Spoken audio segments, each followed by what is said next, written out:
Welcome to healthy food kitchen. எல்லாரும் சளி இருமலுக்கு வந்து மருந்து கேட்டிருந்தாங்க. அதுக்காக நான் இப்போ வந்து அதை பற்றி சொல்ல போகிறேன். துளசி. சளிக்கு முதல் எதிரி துளசி தான். துளசியை வச்சு நான் எப்படி மருந்து செய்கிறதுன்னு உங்களுக்கு காமிக்கிறேன்.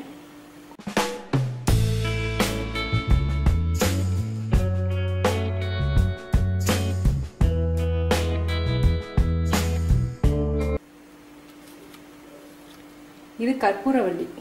கற்பூரவள்ளின்னு சொல்லுவாங்க, ஓமவல்லின்னு சொல்லுவாங்க. ஸ்மெல் பண்ணி பார்த்தீங்கன்னா கற்பூர வாடை வரும், அதனால கற்பூரவள்ளின்னு சொல்லுவாங்க. இதை சாறு எடுத்து அந்த சாரை ஸ்மெல் பண்ணி பார்த்தீங்கன்னா ஓம வாடை வரும், அதனால ஓமவல்லின்னு சொல்லுவாங்க. இதை வந்து வீட்டில் வந்து சும்மா அந்த தண்டை நட்டு வச்சாவே வந்துடும். செடியை தொட்டியில் வந்து இதை நட்டு வச்சாவே வந்துடும், ரொம்ப சீக்கிரம் வந்துடும். எல்லா இடங்களையும் எல்லா வீடுகளையும் கிடைக்கும் அந்த மருந்து.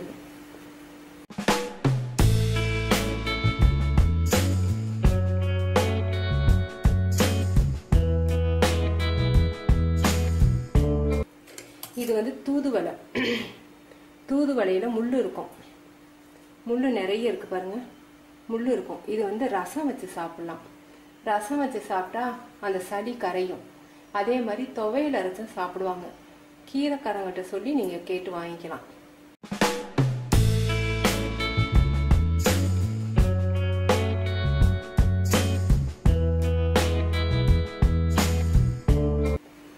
இஞ்சி. இது வந்து ஓமம். ஓமமும் சளிக்கு வந்து மருந்து.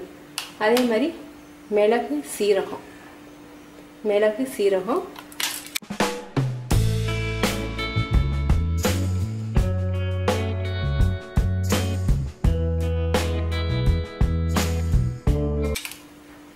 சின்ன வெங்காயம். சின்ன வெங்காயம் வந்து நல்ல மருந்து, சளிக்கு வந்து நல்ல மருந்து. ரன்னிங் நோஸ் இருக்கு இல்லையா, அந்த மாதிரி இருக்கும்போது இந்த சின்ன வெங்காயம் உடனே அந்த மருந்தை வந்து நல்லா கேட்கும். இப்போ எப்படின்னு ஒவ்வொன்றை பற்றி நான் சொல்கிறேன். முதல்ல வந்து வறட்டு இருமலுக்கு பார்ப்போம். வறட்டு இருமல் ஆரம்பித்து தான் சளி பிடிக்கும். தொண்டையில் இரிட்டேட்டிங் வந்த பிறகு தான் உங்களுக்கு வந்து சளி ஆரம்பமாகும்.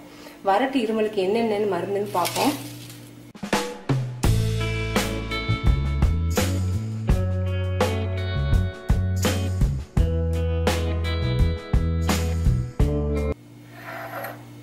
ஒரு ஏலக்காயும் ஒரு கிராம்பும். இது எம்ஜிஆர் வந்து எங்க போனாலும் இந்த மாதிரி தண்ணியை வந்து ரெடி பண்ணிக்கிட்டு போவார்.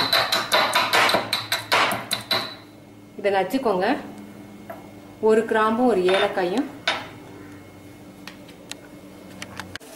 தண்ணி வந்து 1.5 கப் சுட வச்சிருக்கேன். இதுல வந்து 1/2 ஸ்பூன் சீரகம், நம்ம நுணுக்கி வச்சிருக்க ஏலக்காயும் ஒரு கிராம்பும்.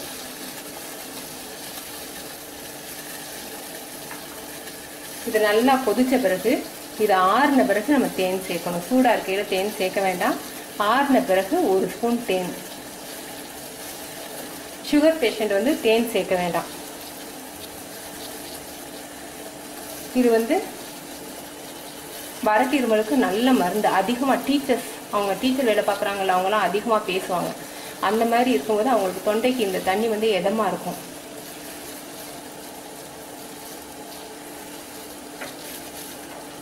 போதும். இதை நம்ம வந்து வடிகட்டிடலாம். ஆறின பிறகு வடிகட்டுவோம். அது வரைக்கும் இது வந்து நல்லா வந்து அந்த சாறு இறங்கட்டும். நல்லா ஆறிடுச்சு. இப்போ நம்ம வடிகட்டிடுவோம்.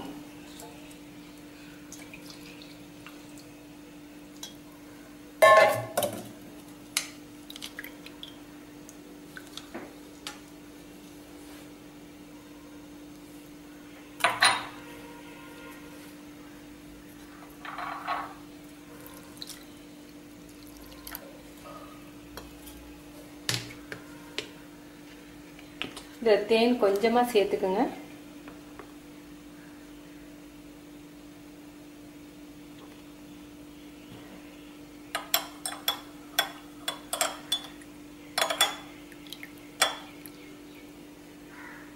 வறட்டு இருமலுக்கு இது ஒரு மருந்து. இன்னொரு மருந்து நான் காமிக்கிறேன். இப்ப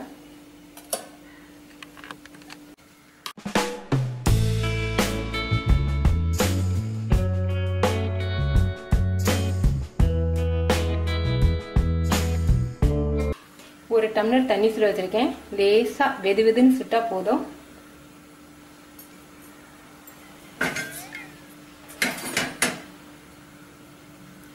குடிக்கிற சூடு இருக்கணும். போதும்.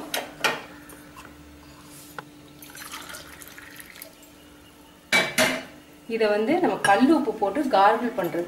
கல் உப்பு போட்டு கார்கிள் பண்ணும்போது தொண்டையில் இருக்கக்கூடிய அந்த இன்ஃபெக்ஷன் சரியா போயிடும்.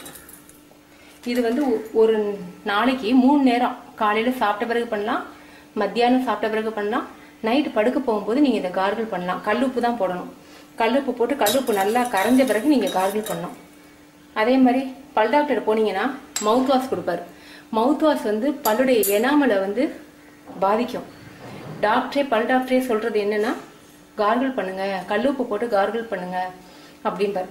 உங்களுக்கு தொண்டையில இரிட்டேட்டிங் இருக்கும்போது கார்கிள் பண்ணீங்கன்னா நல்ல ரிலீஃப் கிடைக்கும். சடனா மவுத் வாஷை காட்டிலும் சடனா ரிலீஃப் கிடைக்கும். ஒரு நாளைக்கு 3 நேரம் பண்ணலாம், தப்பு கிடையாது. தினம் கூட நீங்க பண்ணலாம்.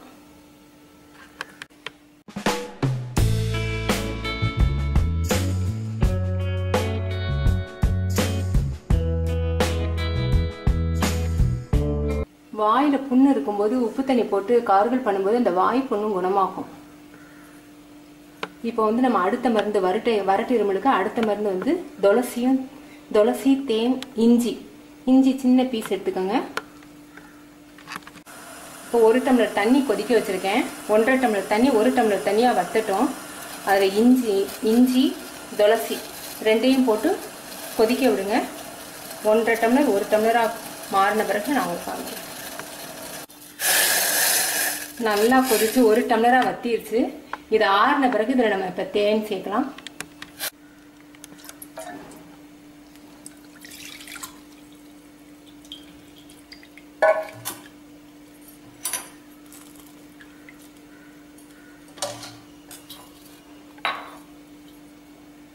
நல்லா ஆறிடுச்சு. இதை தேன் சுகர் பேஷண்ட் சேர்க்க வேண்டாம்.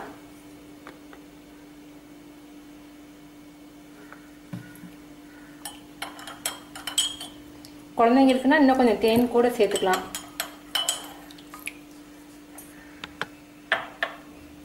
வறட்டு இருமலுக்கு நான் இப்போ 2 மருந்து சொல்லிட்டேன். கார்கிள் பண்ணுறது அது ரொம்ப நல்ல மெத்தட். நீங்கள் கண்டிப்பாக செஞ்சு பார்த்தீங்கன்னா உங்களுக்கு ரிலீஃப் தெரியும். இப்போ சளிக்கு எப்படி நான் மருந்து தயாரிக்கிறதுன்னு சொல்கிறேன். கற்பூரவள்ளி ரொம்ப ரொம்ப நல்லது. ஆஸ்மா, சளி ரெண்டுக்குமே ரொம்ப நல்லது. அகத்தியர் கற்பாரை எத்து நெஞ்சிற்கட்டு கபம் வாதம் போம் அப்படின்னு அகத்தியர் பாடியிருக்கார். இது இல்லந்தோறும் இயற்கை மருத்துவங்கள்னு சொல்லி தினமணி பத்திரிகையில கா வெங்கடேஷன்கிற டாக்டர் இதெல்லாம் எழுதியிருக்கார் கற்பூரவள்ளியை பத்தி.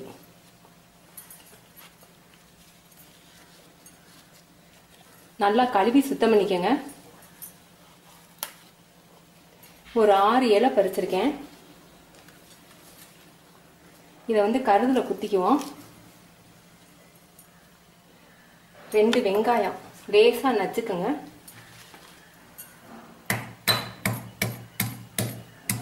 ரொம்ப சின்னமா இருந்தா நைக்க வேண்டாம். இது சாறு எடுக்கணுங்கிறதுக்காக நச்சுக்கிறேன் நான்.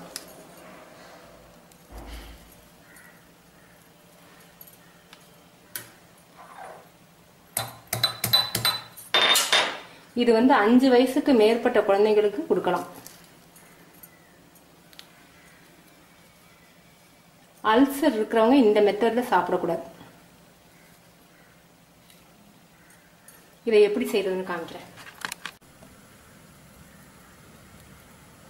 இதை நெருப்புல நல்லா வாட்டிக்கங்க. வாட்டும் போது இதுல இருக்கக்கூடிய இந்த இடையில இருக்கக்கூடிய சாறு இறங்கும். அந்த சாரும் வெங்காயத்துல இருக்க அந்த சாரையும் எடுத்து புழிஞ்சு அதோட கொஞ்சம் தண்ணி, வெது வெதுங்கிற தண்ணி வேணா கலந்து குழந்தைங்களுக்கு கொடுக்கலாம்.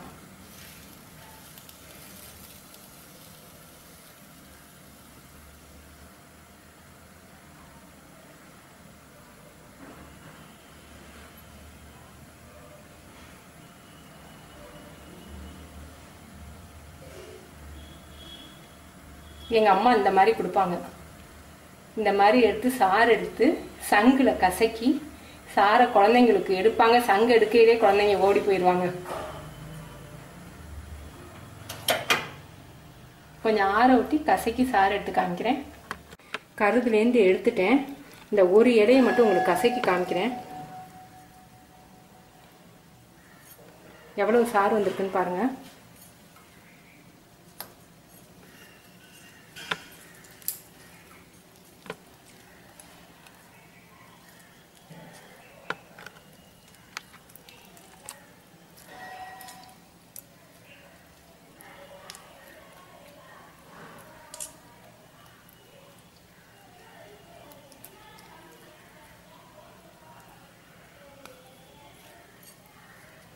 ஒரு 7 இலை வேணா எடுத்திருப்பேன்.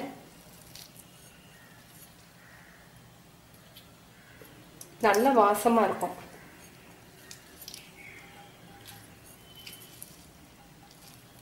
ரன்னிங் நோஸ்க்கு நல்ல மருந்து. பெரியவங்களும் இதை எடுத்துக்கலாம்.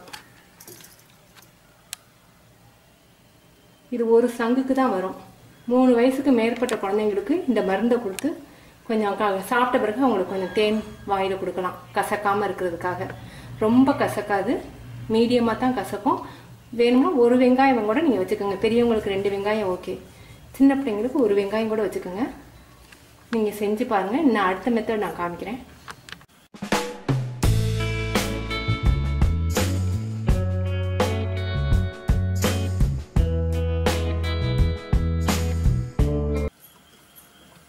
இன்னொரு மெத்தட் வந்து 5 கைப்பூரவள்ளி இலை, தண்ணி வந்து 1.5 டம்ளர் தண்ணி எடுத்திருக்கேன். 5 கைப்பூரவள்ளி இலை, கொஞ்சம் துளசி இலை, ஒரு ஏலக்காய், ஒரு கிராம்பு, கொஞ்சம் சீரகம். இது எல்லாம் நல்லா கொதிக்கட்டும். இது கொதிக்கட்டும். துளசியை பற்றின விவரங்களை உங்கள்கிட்ட சொல்லிடுறேன். இது சளிக்கு வந்து நல்ல மருந்து.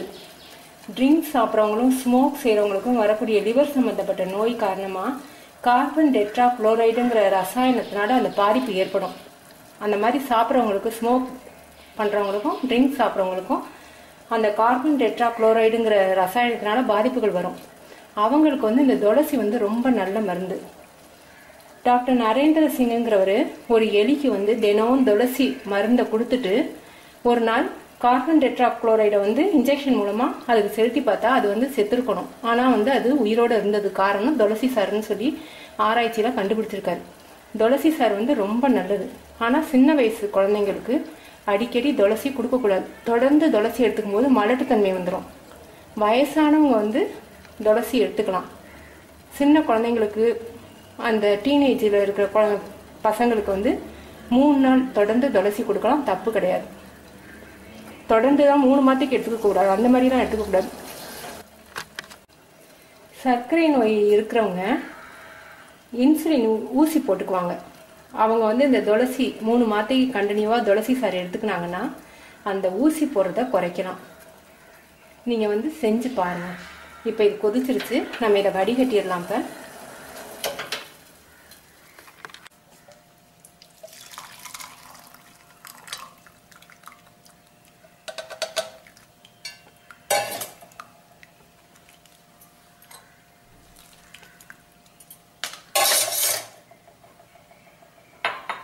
இதுக்கு தேன் சேர்க்க தேவையில்லை. இது வந்து கைப்பூரவள்ளி சாறு, 6 இலையில் எடுத்த சாறு. இது இப்போ நம்ம தயாரித்த மருந்து. அதே மாதிரி தூதுவளை வந்து நான் இப்போ செஞ்சு காமிக்க முடியாது, நிறைய வேணும். எனக்கு தோட்டத்துலேருந்து இப்போ தான் சின்ன செடி, அதனால சின்னமாக கட் பண்ணியிருக்கேன். தூதுவளையில் ரசம் வைக்கலாம், துவையல் அரைக்கலாம். ரசம் நம்ம ரெசிபியில் ஏற்கனவே நான் கொடுத்துருக்கேன். அதே மாதிரி ஹெர்பல் தோசைன்னு சொல்லி ஒரு ரெசிபி கொடுத்துருக்கேன். அதுலேயும் இந்த ஓமவல்லியெல்லாம் சேர்த்துருக்கேன். தூதுவளையை வளர்ந்த வீட்டு நெஞ்சில் களங்கம் இல்லைன்னு பழமொழி இருக்குது. தூதுவளை சாப்பிடும்போது நெஞ்சில் கட்டின அந்த சளி வந்து வெளியேறிடும். நுரையீரல் புற்றுநோயை இந்த தூதுவளையை குணமாக்கும். அதுக்கு இதை வந்து மருந்தாக பயன்படுத்துகிறாங்க. எல்லா மருந்தும் சொல்லிட்டேன். ஓமமும் வந்து இந்த கைப்பூரவள்ளி இல்லாதவங்க ஓமத்துக்கு பதிலாக, இந்த கைப்பூரவள்ளிக்கு பதிலாக ஓமத்தை கொஞ்சம் போட்டு நீங்கள், நான் யூஸ் பண்ண இடங்கள்ல ஓமத்தை போட்டு நீங்கள் யூஸ் பண்ணிக்கலாம். நீங்கள் அதே மாதிரி மிளகு சளிக்கு ரொம்ப நல்லது. குழந்தைங்களுக்கு வந்து மிளகு தோசை போட்டு கொடுக்கலாம். மிளகுல செய்யக்கூடிய உணவுகள் செஞ்சு கொடுக்கலாம். இன்னும் நம்ம ரெசிபியில் வந்து பனங்கற்கண்டு பால் செஞ்சுருக்கோம். அதுவும் வந்து சளிக்கு ரொம்ப நல்லது, இருமலுக்கும் ரொம்ப நல்லது. அதில் மிளகு சேர்த்து பனங்கற்கண்டு சேர்த்து செஞ்சுருக்கோம். அதே மாதிரி கோழி சூப் வந்து ரொம்ப நல்லது, சளியை வந்து வெளியில் எடுத்துரும். கோழி சூப் வந்து சூடாக சாப்பிடும்போது அந்த மிளகு எல்லாம் போட்டு சாப்பிடும்போது கோழி சூப் வந்து ரொம்ப நல்லது சளிக்கு. நீங்கள் செஞ்சு பார்த்துட்டு உங்கள் கமெண்ட்ஸ் எனக்கு சொல்லுங்கள். தேங்க்யூ.